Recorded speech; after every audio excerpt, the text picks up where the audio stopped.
dari sesederhana untuk karena kita bertiga dipanggilnya Endut, ya udahlah pas gue cek belum ada nih yang pakai nama dimsum Endut. Akhirnya gue pakai nama dimsum Endut itu karena kita bertiga sebenarnya semok sih Pak, bukan cuman kan nggak harus perlu ya kalau dinamain dimsum semok gitu kan, at least kayak biduan banget. Jadi gue namain dimsum Endut aja lah biar gampang. Sebenarnya ancaman utamanya itu dari orang terdekat Pak, yang mungkin dalam tanda kutip dulu sempat menganggap remeh. Kalau misalkan dimarahin sama bos gue sih sebenarnya belum pernah. Tapi mungkin dimarahin istri pernah lah Pak. Karena pembagian waktu istri saya, mohon maaf.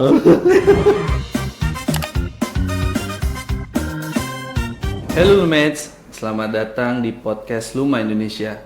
Ini podcast perdana dari Luma Indonesia, sebuah ruang ngobrol santai untuk berbagi cerita, pengalaman, dan insight nyata dari pelaku usaha dan profesional di berbagai bidang.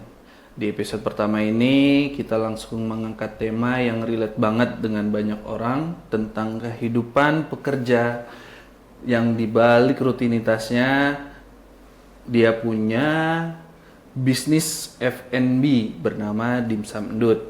Dan sekarang Dimsum Endut ini udah banyak banget cabangnya.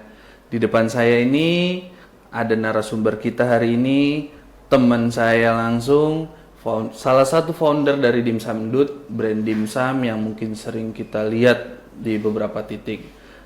Halo Pak Fikri, Halo. apa kabar Pak? Baik, alhamdulillah. Alhamdulillah. Terima kasih udah meluangkan waktu untuk podcast kita di sini, karena dari cerita ini bukan cuma bisnisnya, tapi perjuangan di balik layar sebagai pekerja sama juga sebagai pebisnis. Oke. Nah, sebelum kita masuk ke bisnis, kita pengen tahu dulu nih, Fikri gimana sih sehari-harinya. Nah, sebelumnya kerjanya di bidang apa dulu sih? Terus jam kerjanya kayak gimana? Terus sama capeknya tuh di bagian mana? Dimsum ini saya salah satu foundernya sebenarnya. Dimsum ini sebenarnya awal mulainya itu dari kita bertiga nih sering nongkrong, sering ngemil sih sebenarnya. Kita sama-sama suka makan somai atau dimsum itu. Nah, tercetus nih kita pengen buat dimsum nih, pengen buat bisnis yang memang makanannya tuh nggak apa ya, bukan makanan berat tapi bisa dicemil setiap hari gitu. Jadi kayak Dimsum Endut nih berawalnya untuk namanya sebenarnya belum ada Dimsum Endut namanya. Dimsum apa ya, kita masih mikir nih dimsum apa sih yang enak. Nah, karena memang kita bertiga nih agak gemuk. Jadi Dimsum Endut aja lah, kita juga dipanggilnya ternyata dakdut gitu. Jadi kayak Dimsum Endut aja deh. Gitu. Nah, dari yang gue tahu, lu kan kerja nih Pak ya? Oh ya, oke. Lu kan kerja, maksudnya lu kerjanya kayak gimana sih? Kayak kok bisa lu sempat kepikiran buat bisnis? Nah, sedangkan biasanya relate-nya orang kerja itu kan 8 sampai 5 sore gitu ya. Terus lu kerjanya tuh di bagian apa?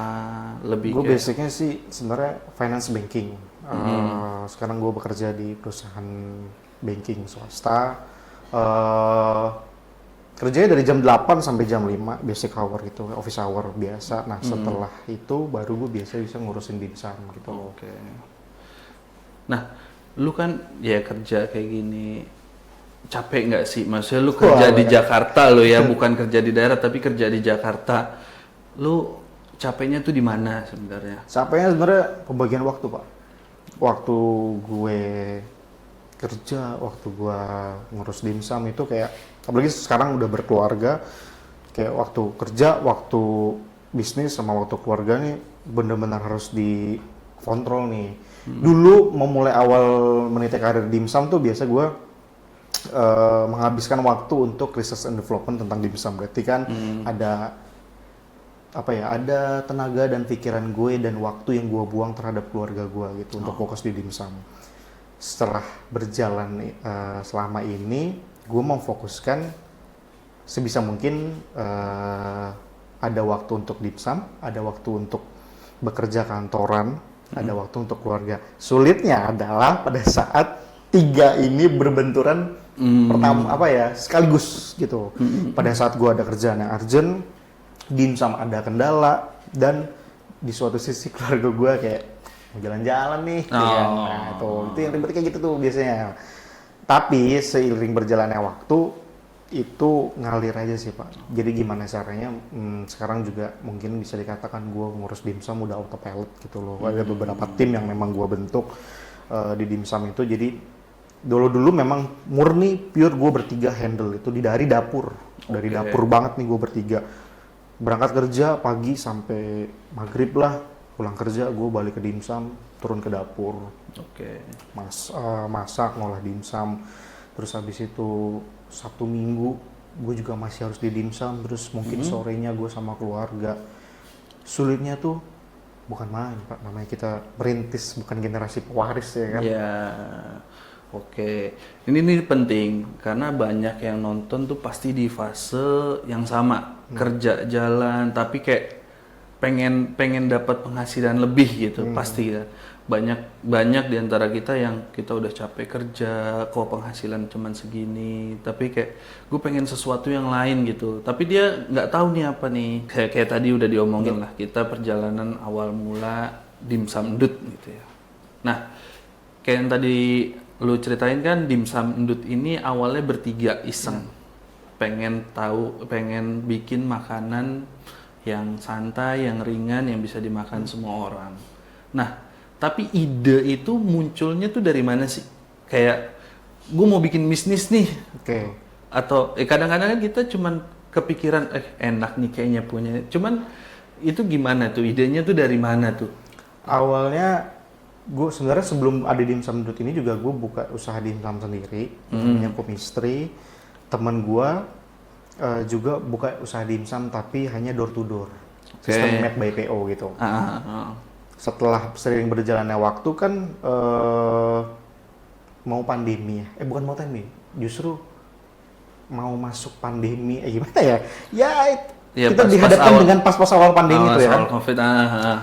Gue melihat ke situ kayak, made by order oke nih, cuman gue ngelihatnya kok terlalu segmented ya. Kalau misalkan gue made by PO, lalu gue ketemu dengan dua temen gue ini, gue nongkrong di daerah Setiabudi. Sharing dia tuh, gue jual dimsum, dia jual dimsum. Pas di situ, dia juga bilang, kenapa kita nggak gedein aja nih usaha kita masing-masing. Tapi dengan cara kita kolaborasi nih dimsumnya. Gitu.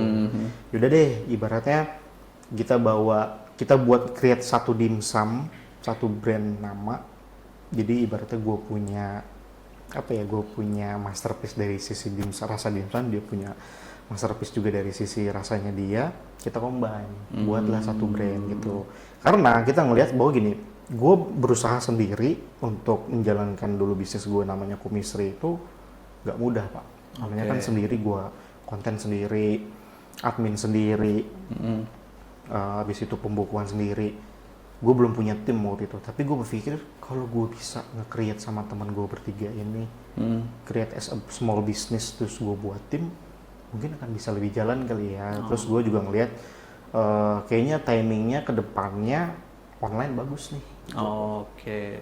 Nah, berarti kalau misalkan kita bicara, kebanyakan orang ya pengen bisnis itu kan selalu membicarakan modal, betul dong. Nah, berarti kalau dari yang tadi lu ceritain, itu sebenarnya modal awalnya itu dari PO aja ya. Berarti kan kalau PO lu berarti kan harus lu dibayar dulu baru lu pesen gitu. Betul. Berarti itu modal awalnya itu sendiri by PO sih sebenarnya. By PO. Khusus brand gue ya berarti ya, sebelum dimsum ndut ya. Tapi setelah menjadi dimsum ndut, sewajarnya kita buat bisnis kecil-kecilan sih. Kita modalnya itu patungan Pak. Kita buat dulu bisnis plan-nya seperti apa, RAB-nya seperti apa, ketemu harga, baru deh tentuin modalnya. Dan itu modal sendiri, kita nggak didukung nih sama investor, apalagi investor asing ya. Kita benar-benar dari kocek sendiri Pak. Gitu. Tapi kan berarti itu awalnya gara-gara made by PO itu kan. Pasti kan dari made by PO pasti ada keuntungan. Made by PO udah untung, ada untung. Terus kan gue juga ngeliat tadi yang gue bilang bahwa kalau gue hanya made by PO, gue terlalu segmented banget nih. Dan gue tidak menjual itu secara daily rutin. Ya. Ya kan, at least kan gue PO nih misalkan selama 1 minggu, itu kan gue akan jual atau distribusikan di minggu ke depan gitu Oke. kan. Dan itu menjadi weekly nanti jadinya. Nah, gue mau yang, gue mau jadi keseharian, gue memang mau berdagang atau berbisnis nih gitu loh. Makanya gue buat dimsum ndut, terus habis itu cangkupannya di offline sama online gitu. Oke. Nah, dimsum ndut kayak yang tadi lu ceritain kan awalnya karena ya masing-masing, mohon maaf nih kita bukan body shaming. Bukan. Emang dipanggil ndut terus kok bisa tiba-tiba oh yaudah dimsum ndut aja nih. Kan biasanya dimsum apa. Bener Pak. Kepikiran waktu itu pakai nama yang fancy gitu lah. Iya, nama yang keren-keren gitu kan. Cuman balik lagi, karena gue dulu belajar marketing, gue pengen membuat orang tuh lebih mudah dengan brand gue. At least kalau misalkan gue namain misalkan dimsum Luma nih ya kan, pasti ntar orang kayak dimsum apa yang kemarin gue makan ya namanya. Nah kalau orang kan gue pengen mikirnya adalah gampang diingat, terus habis itu murah, terus habis itu orang tuh nggak sulit untuk menafsirkan. Kemarin gue bisa makan dimsum nih, nama dimsumnya tadi gue bilang nama dimsumnya tapi apa? Gue lupa kemarin. Ada enaknya daerah sini. Nah, gue menghindari itu Pak. Dari sesederhana untuk karena kita bertiga dipanggilnya ndut, ya udahlah. Pas gue cek belum ada nih yang pakai nama dimsum ndut. Akhirnya gue pakai nama dimsum ndut itu karena kita bertiga sebenarnya semok sih Pak, bukan. Cuman kan nggak harus perlu ya kalau dinamain dimsum semok gitu kan, at least kayak biduan banget. Jadi gue namain dimsum ndut aja lah, biar gampang gitu loh. Iya kan biasanya orang ingat itu dari brand-brand itu. Benar. Kan. Itu kalau karena gue belajar marketing itu Pak. Nah, orang lihat brand terus cabangnya udah banyak, tuh pasti hidupnya enak-enak. Padahal kan pasti ada fase jualan sepi, ditolak, rugi, ya nyerah lah kita bicaranya. Nah, sekarang kalau gue misalkan gue mau tanyain ke lu nih, lu itu kan sama aja menjalankan peran itu lebih dari satu. Sebagai orang tua, sebagai suami itu kan ya, terus kerja juga, terus sekarang bisnis. Nah, lu gimana sih feel lu nih menjalankan di situ tuh berbagai peran itu, lu membaginya gimana? Keteteran nggak sih lu? Keteteran banget sih. Jujur awal-awal gue adaptasi di fase-fase yang memang gue harus jadi pegawai suatu bank, gue harus di suatu sisi juga sebagai pengusaha kecil, terus di suatu sisi sebagai suami. Itu dilema Pak. Dari sisi ya tekanan tuh pasti ada, entah dari kerjaan atau dari keluarga gitu. Apalagi sebenarnya ancaman utamanya itu dari orang terdekat Pak, yang mungkin dalam tanda kutip dulu sempat menganggap remeh, kayak buat apa sih lo gue sekolahin jauh-jauh, atau misalnya gue sekolahin tinggi-tingginya, lo buat ujung-ujungnya mau jadi dagang gitu loh. Mungkin persepsi beberapa orang atau orang tua zaman dulu ada seperti itu, tapi gini loh konsepnya, gue pada saat gue bekerja kantoran pasti kan gue ada sisi pensiunan nih Pak nanti. Nah, gue memikirkan untuk pasca nanti gue pensiun, gue pasti punya anak, punya istri, punya tanggungan. Gue harus punya apa ya, secondary income Pak, untuk menutupi misalkan gue setelah pensiun ini gitu loh. Sesimpel bahwa gue nanti mau masa depan gue atau masa tua gue nih, anak dan istri gue setidaknya hidup dengan layak, terjamin gitu Pak. Karena konsepnya gue menikahi seseorang itu kan berarti tanggung jawab. Orang tuanya tuh pindah ke gue dong, ya kan? Nah, kan ya kita ini kan berarti ada tiga opsi lah. Sama kayak tadi lu bilang, biasanya orang yang bikin kita down itu bukan orang luar tapi orang. Pernah nggak sih kayak lu di kerjaan lu lagi dimarahin, terus di rumah lagi gimana, terus di bisnis lagi nggak bagus, itu pernah nggak sih lu kayak capek, terus kayak lu ya udahlah gue tutup bisnis gue aja, karena nggak mungkin namanya bisnis yang tiba-tiba meroket penjualan langsung bisa nutupin hasil kerjaan gitu. Pernah nggak sih lu kayak lu udah dimarahin sama bos lu gara-gara bisnis lu nih ya, maksudnya kan waktu lu kebagi. Pernah nggak sih kayak kepikiran apa gue tutup aja nih bisnis gue gitu? Kalau misalkan dimarahin sama bos gue sih sebenarnya belum pernah. Tapi mungkin dimarahin istri pernah lah Pak. Karena pembagian waktu istri saya, mohon maaf. Tapi gini, gimana caranya kita tuh selain pinter manage waktu, harus juga pinter ngelihat situasi Pak. Maksudnya gini, bisa membagi waktu pada saat gue sibuk di dimsum, misalkan weekdays nih, gue udah sibuk kerja, sibuk dimsum, berarti di weekend gue harus sediakan waktu nih buat anak istri gue nih nanti, biar waktunya juga nggak kebentur. Nah terus yang tadi lo bilang adalah di posisi pernah nggak gue down banget, itu pernah Pak. Pasti kan namanya kita bicara bisnis lah ya. Benar.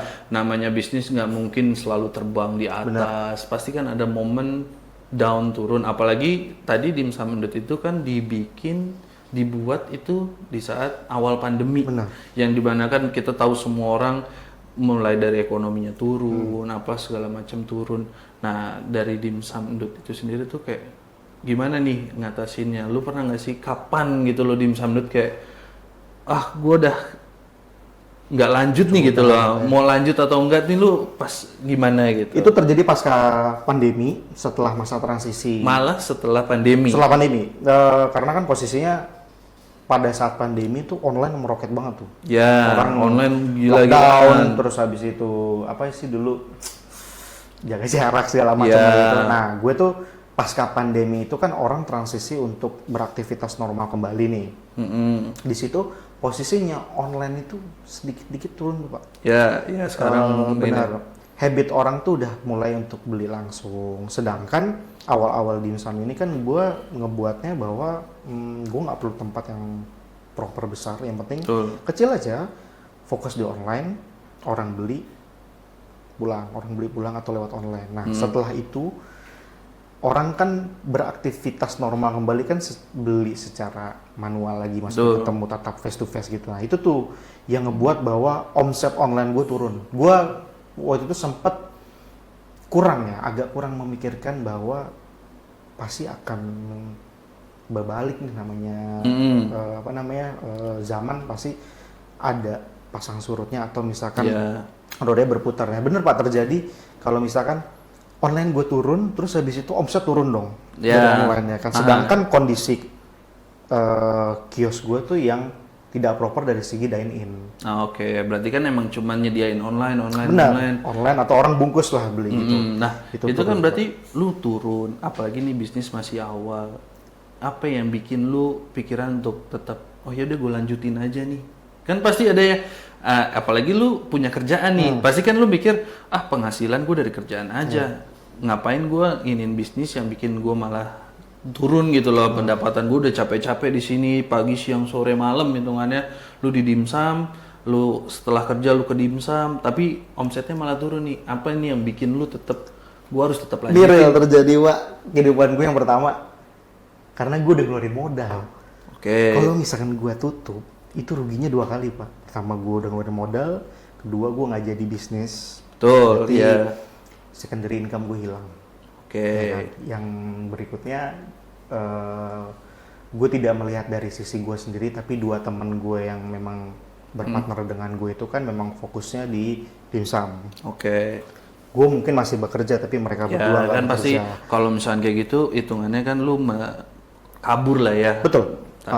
Mungkin dari sisi pandangan orang lain, ya saya pikir masih enak, masih ada kerja kantor. Tuh, ini kan pasti orang mikirnya gitu. Oh, dia masih punya kerjaan, mau ngapain ngurusin bisnis yang bikin ini. Tapi gitu. gue buat dimsum Endut ini memang dari awal bersama 2 teman gue itu, kalau misalkan gue nyerah gitu aja, ya maksud gue, lu baru bisnis nih, gitu kan.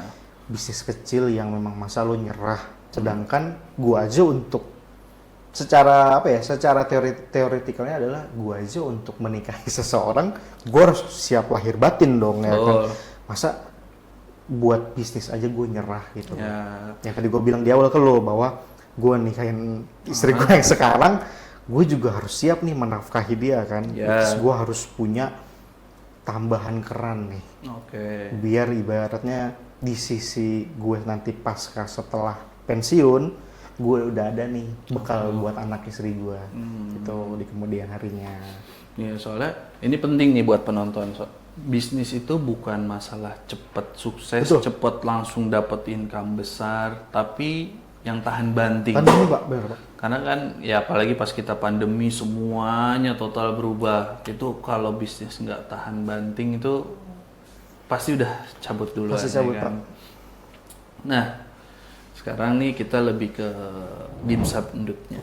Nah, dimsum endut itu udah punya, yang gue inget ya, total itu terakhir itu ada 20-an lah ya, kayaknya cabangnya. Sekarang masih 20-an. Nambah 1 Pak, insya Allah di daerah Perumnas Bekasi. Canggih. Insya Allah. Oke. Lanjut lagi nih, tambah 1. Oke. Nah, ini kan lu ada 21 cabang insya Allah nih ya. Ada 21 cabang. Ada nggak sih tips buat ngelolanya? Apalagi kan yang kayak tadi lu cerita, lu founder itu cuma bertiga gitu. Nah, ada nggak sih ngelola nih beberapa cabang ini sekaligus tuh gimana? Apa lu pantau setiap hari mereka atau gimana? Nah, kayak pasti kan karyawan-karyawan ini berbeda-beda juga nih. Beda-beda, terus kayak alat-alatnya pun mereka harus di training segala. Nah, dari lu ada tipsnya nggak sih? Maksudnya gimana lu bisa menghandle semua cabang ini gitu? Tipsnya adalah pertama banyakin sabar Pak. Antar partner lu nih.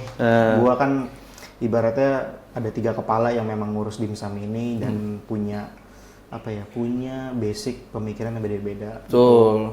Nah, kalau misalkan gue bertiga ini egois dengan kemauannya sendiri, otomatis bisnis nggak akan jalan gitu. Memang gue akuin, gue dari awal bertiga ini nggak sesmooth yang orang bayangin pasti. Adalah crashnya gitu loh, kita bertiga sempat berantem, nggak sapa-sapaan, dingin lah. Iya, namanya bisnis kan kita ada 3 kepala, ada 3 kepikiran. Nggak bisa yang sejalan, itu pasti nggak mungkin lah. Benar. Pasti ada beda-beda pikiran. Itu secara seiring berjalannya waktu, kita tuh dewasa dengan pola pikir kita sendiri atas dasar bisnis yang udah kita kelola Pak. Dimulai dari internal kita bertiga, kayak apa sih sebenarnya salah di kita nih bisa sampai crash begini. Tuh gue duduk bertiga ngobrolin itu segala macem, ketemu problem solve-nya, terus itu kita bertiga sepakat bahwa kita kan mau udah meng-create cabang-cabang baru yang memang nggak langsung ber-20 cabang gitu loh. Yeah. Kita kan satu-satu buka cabang. Untuk manage itu kita ngebuat tim Pak. Oke. Ngebuat tim yang untuk menghandle beberapa cabang yang ada di Jabodetabek ini. Oh, berarti ini nanti dari 3 atas founder ini punya bawahan lah ya kita. Betul. Kita ngebuatnya tim bilangnya bahwa itu nggak jauh dari circle pertemanan kita sebenarnya. Oh, oke. Yang memang orang kita udah lama dari SMA lah, ya, dari SMA tuh udah kita percaya, lu bantu kita ya buat gedein dimsum endut gitu loh. Lu tanggung jawab untuk di cabang ini dan semua reportingnya untuk mengurus 20 cabang itu biasanya kita lakukan dengan cara weekly meeting Pak. Oke. Kita kalau misal gue buat monthly meeting itu skupnya terlalu luas banget tuh. Jadi karena baik lagi ternyata F&B tuh nggak semudah yang gue punya produk makanan atau minuman gue jual ke lo, orang suka selesai, enggak Pak ternyata. Oke, gimana? Ternyata orang tuh setelah kita jual barang, orang puas, kita harus mikirin gimana caranya orang balik lagi ke gue. Terus kedua, setelah orang itu balik lagi, otomatis kan ada sisi bosennya nih orang. Iya. Gue harus memikirkan bahwa ini orang balik lagi biar nggak bosan, gue harus ngeluarin varian baru apa lagi ya. Oke. Biar nih orang kayak terobosannya mantep nih dimsum endut gitu kan, ada lagi varian baru lagi yang memang gue udah bosan nih sama dimsum biasa, gue keluarin nih versi terbaru biar lo cobain gitu loh. Dari sisi itu gue yang sangat sulitnya tuh adalah itu mempertahankan konsumen loyal untuk tetap bisa bertahan sama dimsum endut gitu loh. Karena balik lagi bisnis gue bukan main course gitu loh, bukan makanan. Ya kan yang kita tahu dimsum itu kan makanan sampingan, makanan dengan cemilan lah kalau bicara. Nah, lu pelajaran terbesar lu nih kita dalam bangun bisnis itu tuh apa sih yang paling mengena? Oh ternyata tuh bisnis itu tuh begini ya. Ternyata bisnis itu nggak seenak yang apa orang bilang ya. Betul. Iya kan. Ini tantangan apa nih? Tantangan ya. Tantangannya adalah ngebuat apa ya kalau dari sisi gue secara tim, ngebuat tim solid itu berat Pak. Oke. Saling keterbukaan antar owner atau dengan tim itu bondingnya itu harus kuat. Gue harus ngerti nih, misalkan pada saat lu misalkan partner gue, wah, lu lagi nggak mood nih, gitu. Kayaknya. Tapi sedangkan ada isu yang harus gue angkat di forum dimsum, tapi gue harus lihat kayaknya waktunya jangan sekarang, gitu. Beda kalau mungkin pada saat di kantor ada isu apapun, lo kan harus terima dari atasan lo kan. Mau lo kondisinya bad mood, mau lo kondisinya lagi sedih ya. Kalau ada masalah ya lo, gua langsung bilang nih kalau ada masalah nih segala macam gitu. Kalau di dimsum tuh, kalau gua gituin belum tentu bisa Pak. Jadi dilihat lagi dari partnernya masing-masing gitu Pak. Terus kedua tantangannya lagi adalah gue selalu berpikir Pak di dimsum tuh apalagi yang belum gue kerjain ya gitu. Maksudnya yang belum gue bikin sebisa mungkin bahwa biar orang itu nggak bosen Pak. Karena kan tagline gue sekarang cemilan anti bosen Pak. Ya, karena kan? yang gue lihat tuh dimsum itu cemilan anti bosen. Ya kan. Orang kalau gue kasih varian yang itu aja mungkin bosen gitu. Ya pastilah namanya manusia kan pasti ada bosannya, biarpun dia suka banget dengan dimsum gitu ya, pasti mungkin makan tiap hari pasti bosan lah. Benar. Dan capeknya adalah kalau bisnis itu ternyata tidak tidak semudah yang orang pikirkan, karena hampir 24 jam itu di luar kerjaan utama gue. Ya di dimsum dalam arti gini loh, ada masalah atau ada komplainan atau mikir apa ya yang belum di-create lagi buat dimsum ke depannya, dimsum gimana ya. Kalau dalam diri gue misalnya berpikir misalkan aja nih 1 minggu nggak ada problem aja. Sebenarnya orang kan harus secara logikanya ya aman-aman aja. Tapi gue tuh justru berpikir apa iya selancar ini. Oke. Lu malah jadi kepikiran, kok bisa selancar ini nih? Kok bisa selancar ini? Apa ada yang ditutupin di balik owner, atau ada masalah tapi udah di problem solve sama tim gue itu. Jadi ibaratnya gue tuh justru lebih banyak berpikir kayak harusnya nggak semudah ini nih, maksudnya nggak sesmooth misalnya 1 minggu deh nggak ada masalah gitu. Kayaknya sekarang tuh mikir kayak iya nggak sih seminggu ini nggak ada masalah gitu kan, takutnya gue ada sesuatu yang memang gue nggak tahu gitu ya, atau ditutup-tutupin lah gitu loh. Nah ini buat penonton sekarang nih yang masih kerja, punya mimpi bisnis tapi takut mulai Pak. Takut mulai nih, nah pesannya itu apa sih? Pesannya itu dia, jangan takut mulai menurut gue, karena gini, pada saat lu mau mencoba suatu usaha, orang itu kan takut bahwa misalkan gini, gue punya modal 1 juta, gue mau usaha apa ya, misalkan gue jual air minum deh gitu. Tapi ntar laku nggak ya gitu. Nah, gitu kan lebih banyak yang ditakutkan ya. Nah, lu gimana sih, lu yang takutnya itu dari mana gitu? Dengan cara gue pede aja dulu Pak. Jadi gini, maju aja dulu kan gini. Kalau misalkan gue itu melihatnya adalah gue bukan sisi pengamat. Kalau pengamat mungkin lo bisa, nanti lo jual minuman laku nggak ya, terus habis itu kayaknya kurang laku deh kalau ini. Nah itu lo bagi gua pribadi itu adalah pengamat. Tapi kalau pada saat lo terjun ke bisnis, lo pengen menjual satu produk, lo harus pede Pak. Kalau tuh gua harusnya bisa laku nih kalau gue jual kayak gini. Terus lo jangan terlalu berpikir tuh kayak ntar gimana ya, itu nggak akan jalan Pak. Lo coba dulu, mendingan lo tahu gagal tapi lo coba. Karena lu udah tahu nih, misalnya lu jualan nih Pak, gue jual minuman sama lu, terus habis itu lu cobain nggak enak nih Pak, kayak kurang ginian, berarti kan gue udah tahu nih, berarti harus ada yang gue koreksi nih dari jualan gue. Tapi kalau gue nggak mulai jualan, gue cuma takin ntar gini, tapi nggak tahu nih pasaran tuh maunya gimana sih gitu. Itu kan persepsi gue aja jadinya gitu. Jadi kayak buat teman-teman tuh kayak memang gue akuin tidak semua, adalah quotes yang gue baca kayak ya kan nggak seperti lu Bang, ada modal segala macam. Betul, gue bilang kan, betul. Tapi gue di sini juga bukan generasi pewaris, justru gue juga merintis. Kayak gue ngumpulin tuh modal dari duit gue sendiri gitu, yang memang gue kumpulin. Terus gue itu join sama teman gue buat buka dimsum. Awalnya juga jangankan orang tua gue Pak, gue sendiri pun juga sedikit ragu gitu loh buat mulai. Bisa nggak sih? Kan gue keraguan gue adalah waktu itu duit gue ini gue kumpulin adalah duit yang ibaratnya bukan fresh money banget pak, Ya. gitu kan, duit yang memang gue mau gue tabung buat pakai buat apalah segala macam. Lo tau gue suka modif motor ya, Ya kan. Kadang-kadang kan kita nggak bisa ngelihat duit nganggur deh pak. Ya, Apalagi kita punya hobi lah ya. Kita punya hobi sama-sama. Terus nggak bisa nih ngeliat nganggur terus. Lu bisa itu ya kayak gitu. bisa pak, makanya tuh gue tuh mikirnya kayak, tapi kalau misalkan gue nggak coba, gue nggak akan tahu apakah gue bisa berhasil atau enggak gitu. Oke. Ketakutan gue tuh hanya sebatas kayak ya udah persepsi gue sendiri, belum tentu halayak orang juga bisa menilai apa yang sesuai dengan ekspektasi gue gitu loh. Jadi jangan pernah takut buat mencoba. Masalah modal itu disesuaikan aja pak sebenarnya. Dimsum Ndut juga kan, maksud gue modalnya dulu kan berawal dari yang kecil, bisa jadi kayak besar gini kan butuh proses gitu loh. Ya berarti kan kalau yang gue tahu ya kita kadang banyak yang ngomong kalau bisnis mah jangan sama teman. Betul.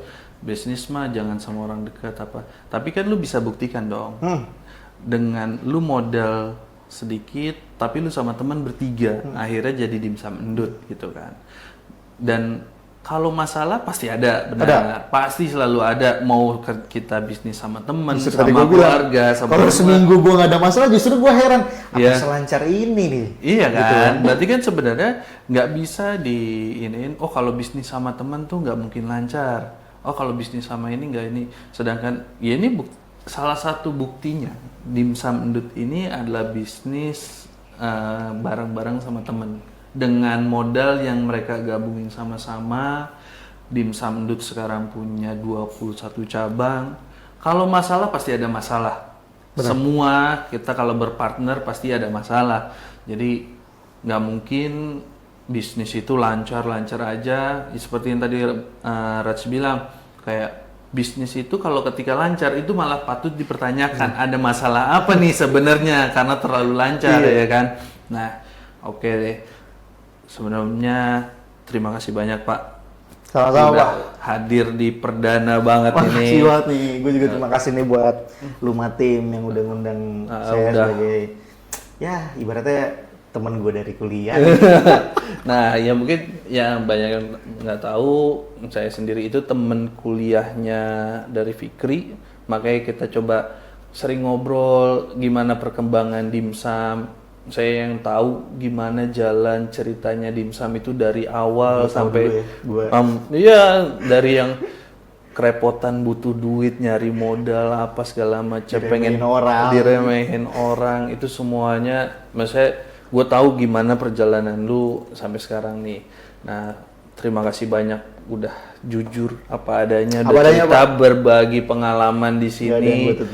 Kadang-kadang orang tuh nggak ngelihat, mereka tuh cuma tahu wah Dimsum Ndut udah sukses apa. Mereka tuh nggak tahu gimana perjalanan lu, teman-teman lu sama tim-tim lu selama bertahun-tahun ini kan. Harga sama waktu yang dibayar pak. Betul. Kayak gitu. Karena memang kan orang pasti ngelihatnya enaknya doang dong. Iya. Kan? Enak nih. Orang usaha Dimsum Ndut. Ya kan orang kan ngelihatnya cuman wah Dimsum Ndut banyak cabangnya enak apa segala macam. Tapi dia nggak tahu gimana di bawahnya tergopoh-gopoh. Nah buat teman-teman yang nonton, kalau kamu masih sering kerja capek tapi masih nyimpen mimpi, ingin bisnis besar, coba seperti tadi kata Fikri, coba aja dulu.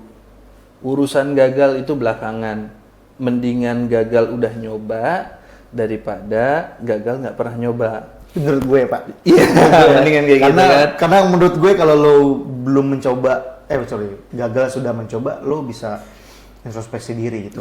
Gue harus tahu harus gimana daripada lo hanya berandai-andai takutnya. Ya lo nggak ada hasilnya menurut gue gitu sih pribadi gue. Tapi kan paling nggak kita mencoba untuk langkah kecilnya dulu kan. Kita harus jalan dulu.